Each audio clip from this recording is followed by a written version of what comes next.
Welcome, Leos. Thank you for coming to my channel. I wish you a wonderful month. It's your birthday month. Have a fabulous time. Take care and look after yourselves. I hope you enjoy the reading here. It is a general reading. It may also apply to somebody that is close to you at this time.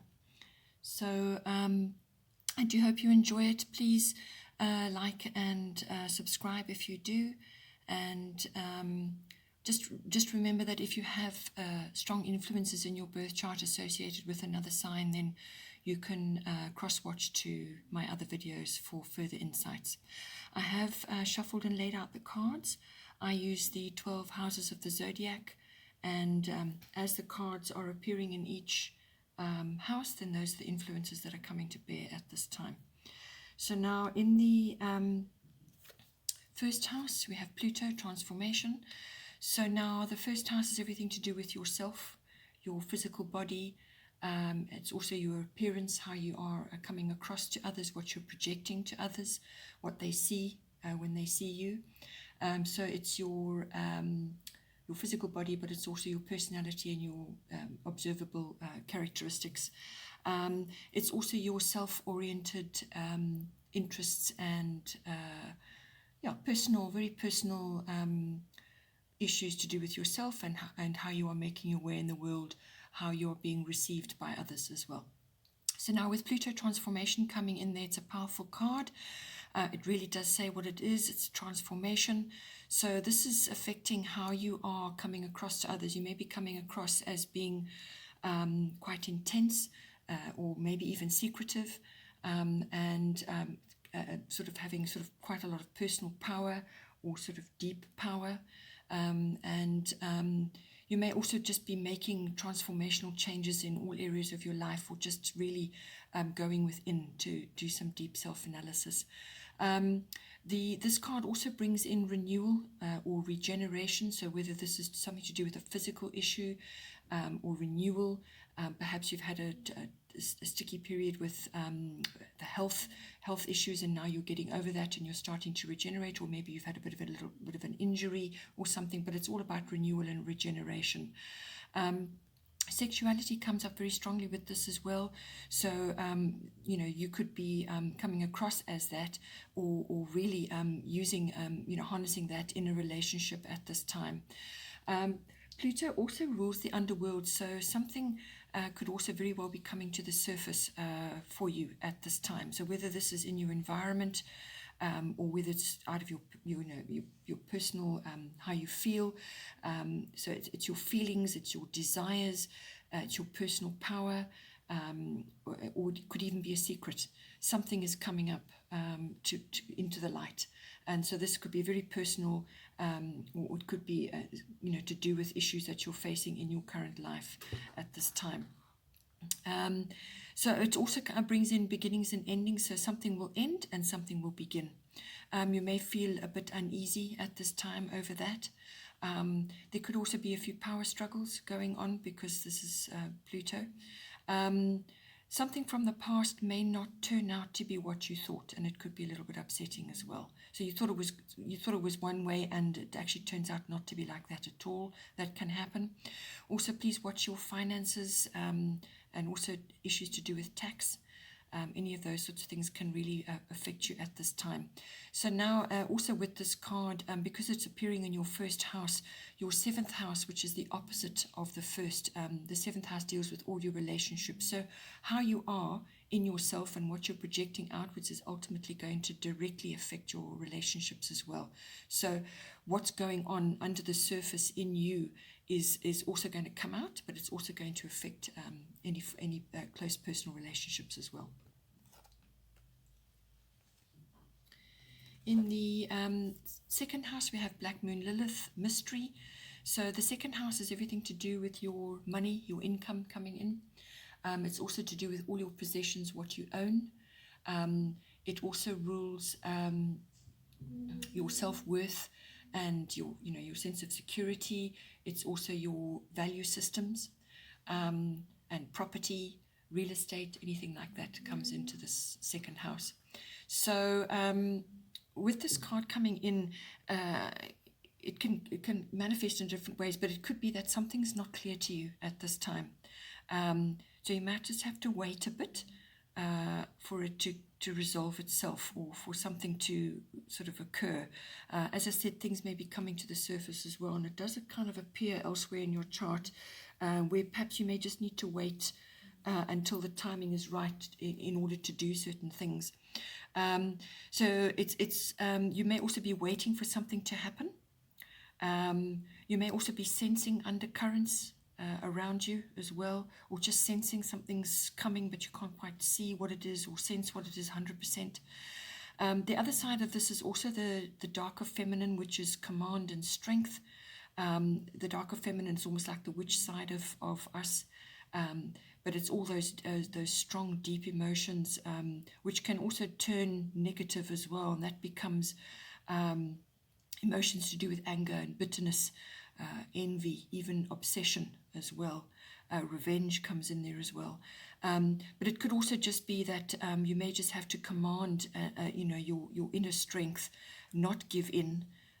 It can also indicate rebellion or feeling alone. So it's sort of secret emotions, that sort of inner strength. But it really does bring in the darker feminine. So whether this is to do with, perhaps something has occurred with your money coming in and you're just not happy about it, or you're not sure what's going on, or it could even be that you may just have to really stand in your strength over something. But don't forget, the second house also rules self-worth and your value systems as well. So you could be having a challenge of some sort in that area.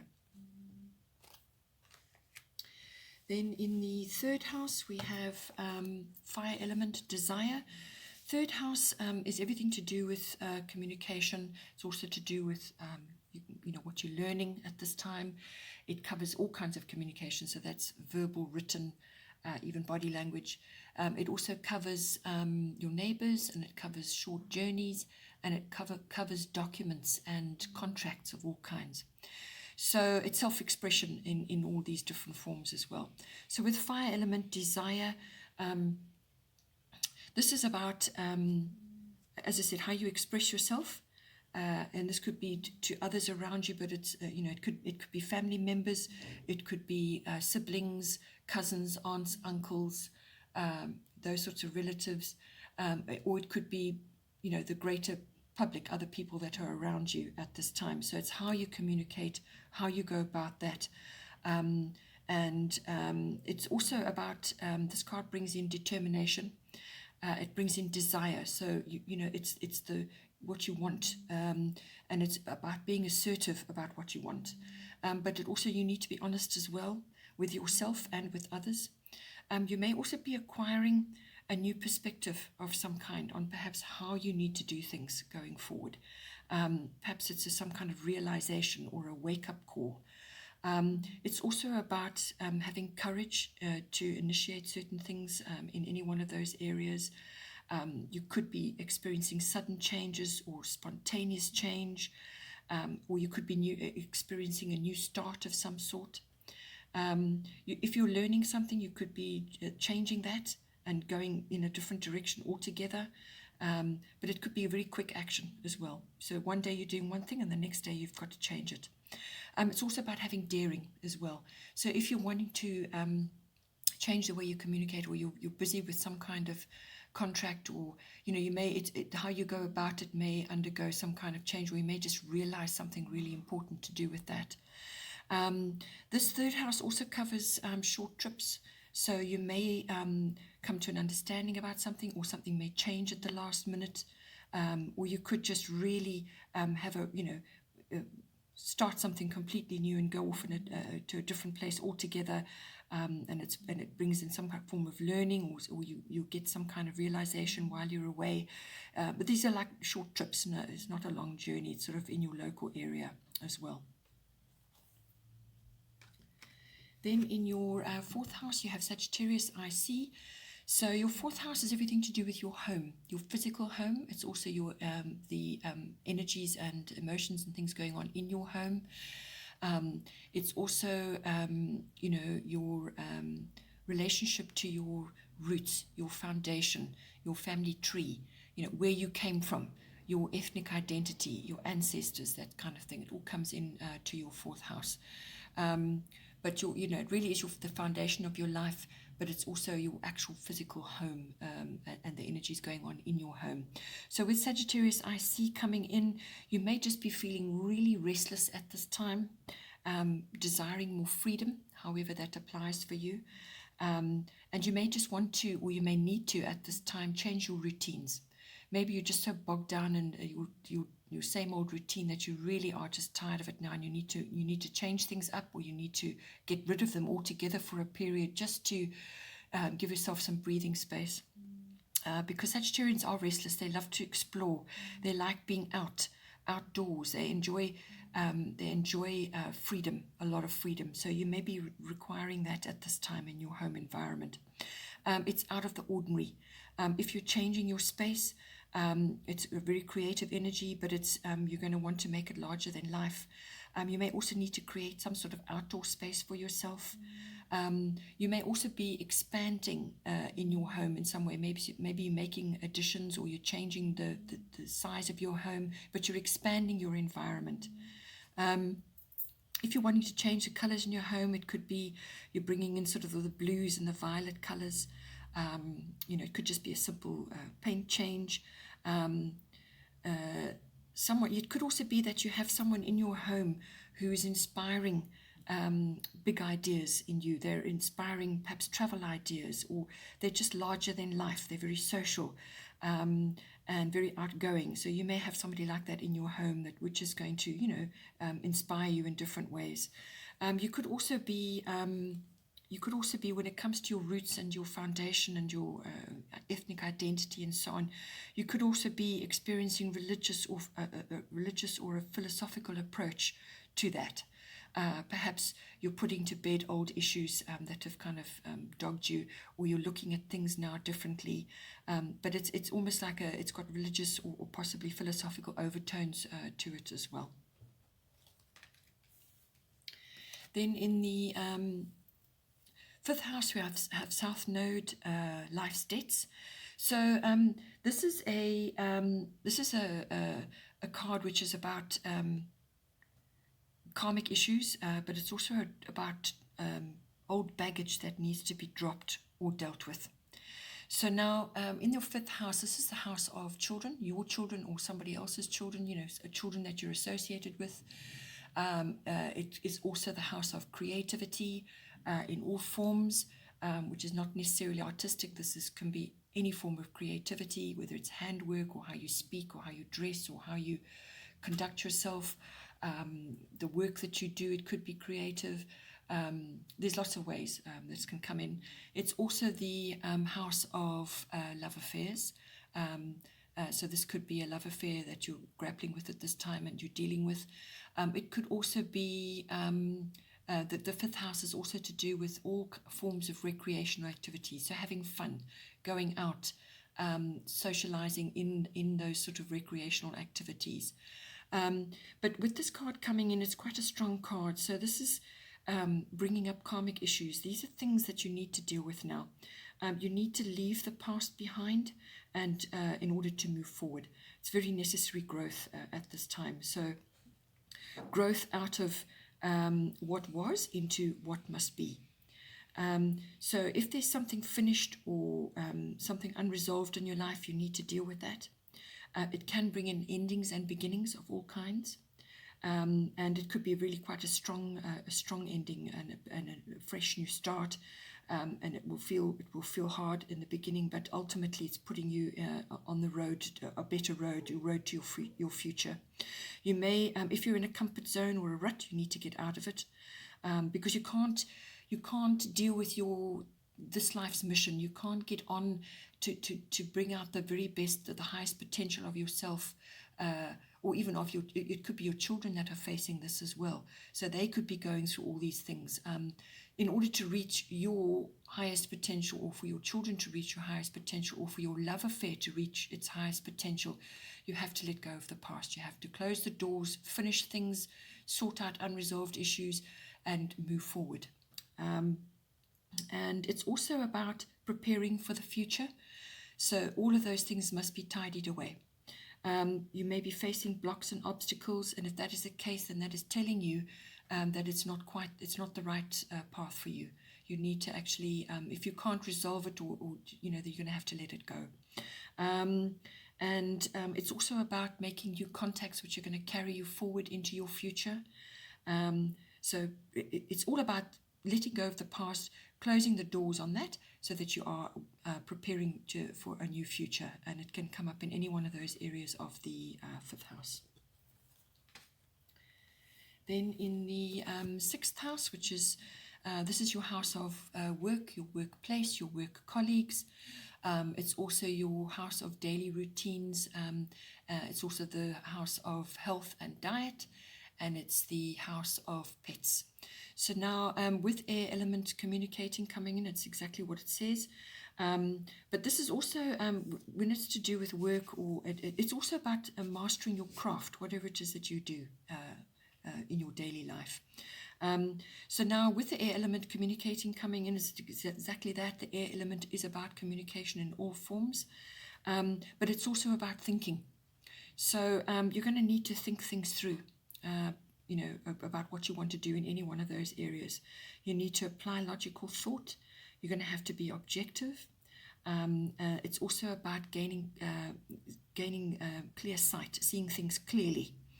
And you're also going to need to put into words what you want. Your words and the way you think, and the words that you use are going to be very, very important at this time in that area of your life. You're going to need to be honest as well, honest with yourself and honest with others.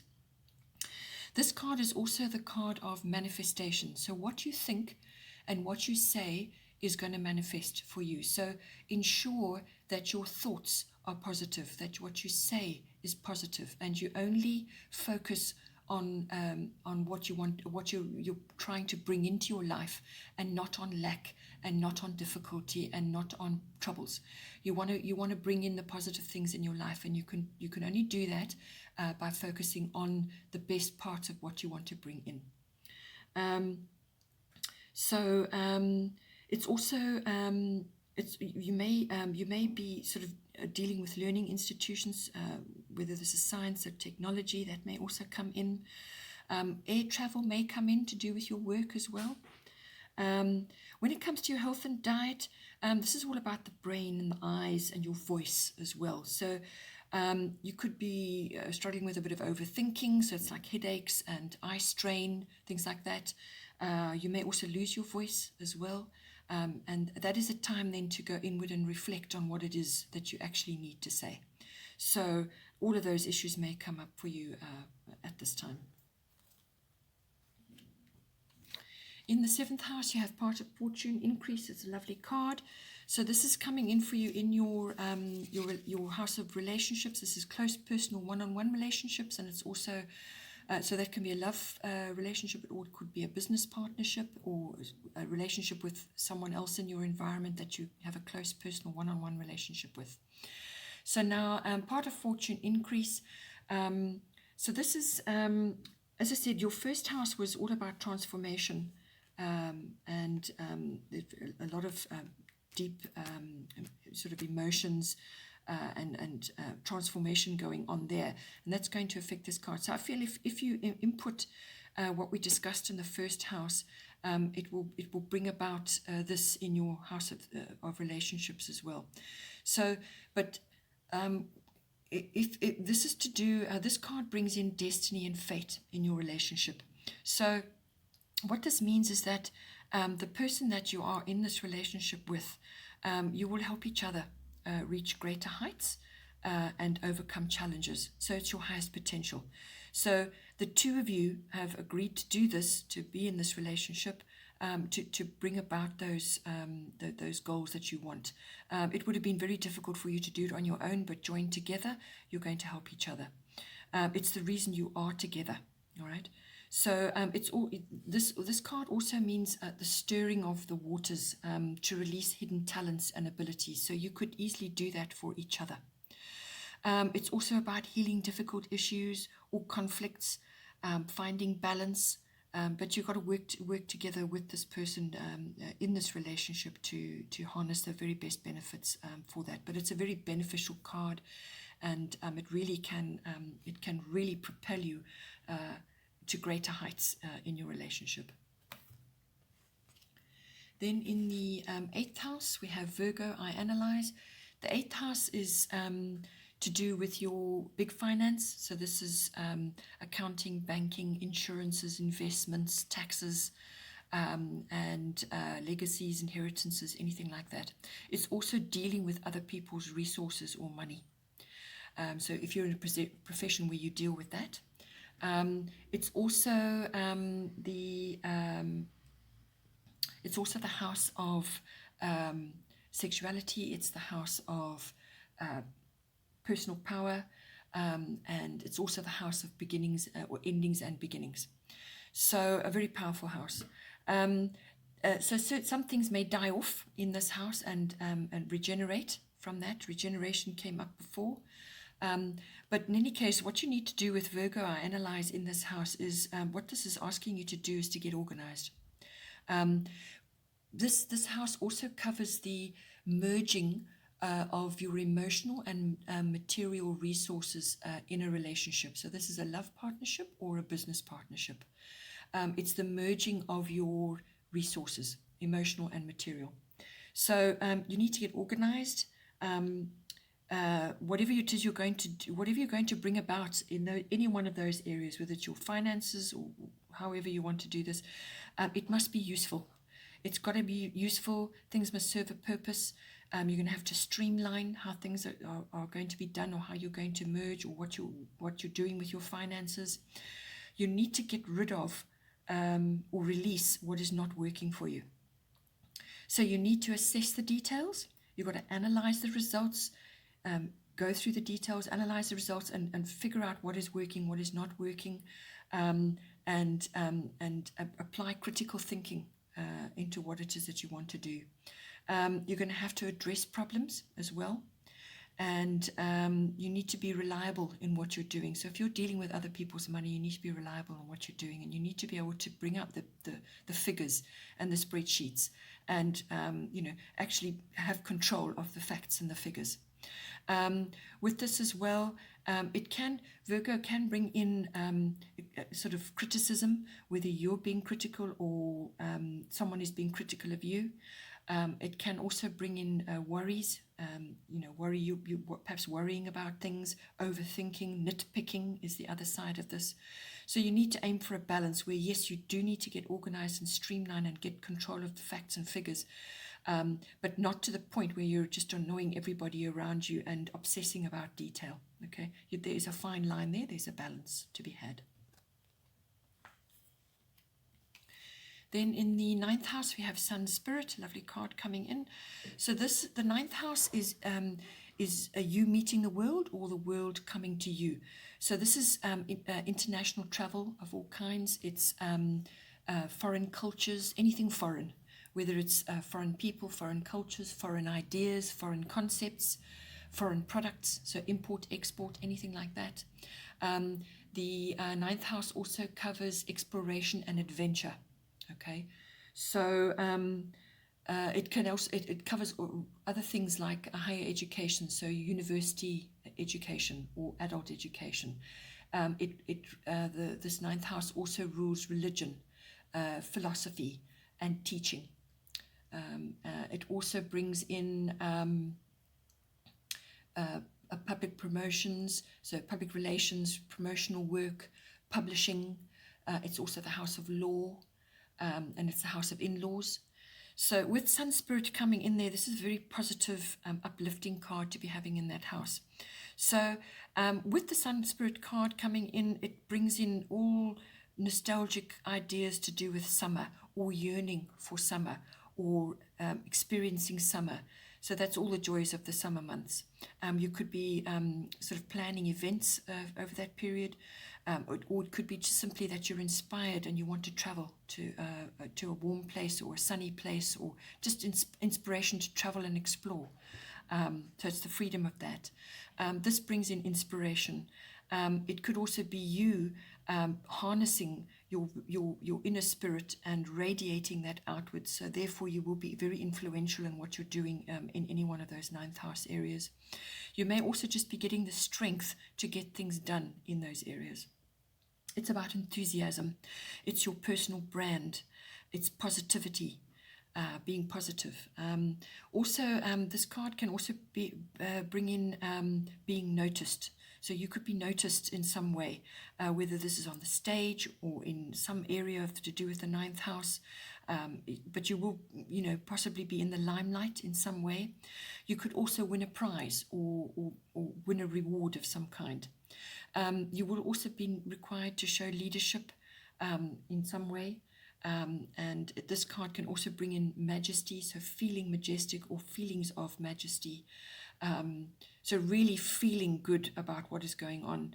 And it can also bring in divinity as well. So possibly that is applicable for you if you are in studying or you're involved with philosophical projects or religious projects. It also brings in creativity. So whether you're writing and wanting to publish something, it also brings in children. So whether you're teaching children or and perhaps you want to do a play for the summer months, or you are involved in them with children in some way, whether you're writing a book for them, it's all very positively indicated. It's also about having fun. So enjoyment, relaxation, and the love and the lovely warmth that this card brings in for you. In the 10th house, we have earth element stability. 10th house is the house of career.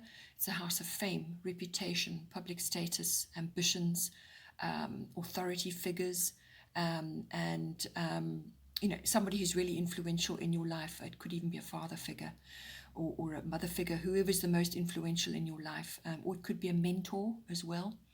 So with earth element stability coming in, what you may be asked to bring in is to make sure that you are grounded, that you're rooted, and you must stand firm. So your roots must be buried firmly in the ground. So you bend and sway with whatever is going on around you in any one of those areas, but you stay rooted. You're really firmly grounded, and you're standing firm. You've got a solid base. That's what this brings in. It's about being practical. It's about using your inner wisdom. It's also not a rushing card. This is a take your time card. So whether this is a career goal you're after, or something that you're toiling away wanting to do, or something that you're working on in conjunction with a mentor, or it could be the mentor that is very grounded and very practical and got a lot of wisdom, and who is is going to give you that stability that you require. It could be that coming in. This person could be very traditional, or you could be quite traditional. It's about doing what works, and having patience as well. So the other side of this can also be you or somebody that you're with in your work environment, or a mentor or a father figure who's very stubborn, and they have a fear of trying something new. They're kind of stuck, and they lack trust. That could also be coming in as well. You could be seeing that, or it could be in you. This card also brings in all real estate matters as well. So whether you're involved in real estate, perhaps you work in that field, or you own real estate. It's also about buying and selling land, whether this is you personally, or it's part of your profession. It's also about yes, having land, so a plot of land or plots of land, but also living and being close to nature. So whether you grow your own food, or you just want your own space or a beautiful garden, this is all highly indicated with this card. And as I said, it's the land and everything to do with the land. It's also, you could be embarking on a career to do with the land, whether it's environmentalism or some kind of earthy interest of yours. And it's also about making very powerful connections that are going to assist you in any one of the 10th house areas going forward. So powerful connections to be made there. Then in the 11th house, we have Mars force. So the 11th house covers, it's everything to do with it's friendships, It's also any kind of group that you may be a member of, so social groups, or it could be your associates or a society or a club. So it could be sports as well, and yeah, it could be some kind of it could even be a book club, but it's some kind of group that you're a member of and where you are involved. But it's also your friendships. It's also your personal hopes and dreams, your wishes, and your hobbies and interests. This 11th house also covers social reform on a wider scale and global consciousness and trends, so harnessing trends as well, trends in society. So with Mars force coming in, you may have to, in any one of those areas, you may have to compete or fight for something or defend yourself in some way, because this has got that sort of warlike energy coming in for you. You may also just be challenged, really, in any one of those areas, but it's about passionate action as well. So this could be to do with a hobby or an interest or a dream that you're chasing. It's about passionate action, feeling driven. It's about measured and direct action. So setting your course, your mark, and going for it. It could also be sports and games that you're involved in, and all the competition and so on that goes into that. You may have to defend. You may have to fight for what you want. It depends. It's really about competition if it's to do with a sport or a game. The military also comes in here as well. So you may be involved in the military in some way, or maybe a friend is. Or you are part of a group that is involved sort of in military actions in some way. It could be that, or it could just be that you are seeing this in your groups or in your friendships. It could also be just simply going after your goals, whatever those may be for you, your personal hopes and wishes and your interests and hobbies. Really, it's like a fire has been lit under you and you're going for it now. It's also you may be pushed by someone else. You may be pushed into action or pushed to do something, and that can be a good thing, or you may just feel like you need to just say no. But it's almost like being driven. That's what this card will do. There may be flare-ups with an odd friend or in the group that you're a member of. But there also could be too much rushing, a lot of energy going into what you're doing. So that's why I say take measured, direct action. Try to avoid rushing at this time in whatever 11th house area comes up for you this time. The 12th house, Grand Cross Provoker. So the 12th house is the house of the unconscious. It's also your spiritual life. Mysticism and so on. It's also the house of solitude and reflection, sort of retreats and withdrawals and things like that. It's also the house of escapism and addictions, endings, resolutions and endings. It's also the house of experiences that you have in various types of institutions. So this can be hospitals, universities, libraries, government departments, banks, any kind of institution that your experience is there. So whether you're working in one of those environments or you're involved in it somehow. But I feel that the emphasis for this is the institutions, your experiences there, healing, and any addictions that may be coming up with you or another one that's very close to you, or issues to do with service. So whether you work in the service industry or you are required to be involved with acts of service. Grand Cross Provoker, what this brings in for you is pressure, a bit of tension, frustration as well. Things just may not be going the way you want or moving fast enough for you, and there's sort of growth, but it can be a little bit painful as well in this house. It's also about how you're communicating, because you're going to be under pressure and you're going to be feeling tension, and it's how you're communicating about that as well. Are you lashing out, or are you communicating effectively about what is going on? You may also just be juggling many different things at once, and getting really nowhere, and the frustration to do with that. The best way to deal with this card in whatever those areas are for you, it really is about prioritizing. and then focusing on your top priorities, because you can't do it all. You can't do everything. So you've got to actually prioritize and focus on the things that are most important for you. And this could be even just some unconscious belief which you have, or a whole lot of unconscious issues which are now coming to the surface, and you've got to deal with them. But it could also be that you are required to harness a variety of talents and abilities that you have at once, and it's the juggling of that. Because this is the house of the unconscious as well. So could be issues coming up for you, and now you've really got to pull out all the stops to deal with what is going on. But it's important not to give up. This is about discipline, being organized, and also diligent in all that you do. And you might have more than one path which you're trying to assess which is the right one for you. And it's the pressure and the tension of trying to make those decisions, and so on. So, but I do feel that this is the areas that are covered here are the institutions, your personal healing, or addictions of all kind. Maybe perhaps you work in that, or you're dealing with your own addictions, and it's the house of service as well. So service, the service areas of your life. Well, I hope you enjoyed that. Please don't forget to like and subscribe and share as well, because if you share, then other people will get to see the readings. Have a wonderful birthday month, many, many happy returns, and take care, and I will see you next time.